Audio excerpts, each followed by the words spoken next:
Hello' everyone, আজি আপোনালোকক লৈ আনিছোঁ ভাগৱতী হিলছ ভিউ পইণ্টলৈ। তেনেহ'লে ব'লক প্ৰথমৰ পৰা দেখাওঁ, আহক। গুৱাহাটীৰ পৰা প্ৰায় 20 কিলোমিটাৰ আঁতৰত এই সুন্দৰ প্লেচটো আছে আৰু আহি পায়ে এটি সুন্দৰ কেফে দেখিবলৈ পালোঁ।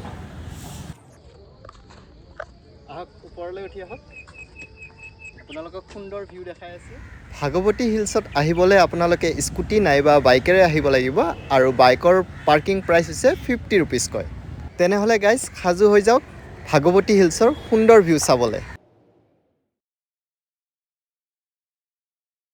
মাত্ৰ 10 মিনিটৰ ট্ৰেক কৰি আপোনালোকে পাহাৰৰ দাঁতিৰ পৰা ইমান সুন্দৰ ব্ৰহ্মপুত্ৰৰ ভিউ এনজয় কৰিব পাৰিব।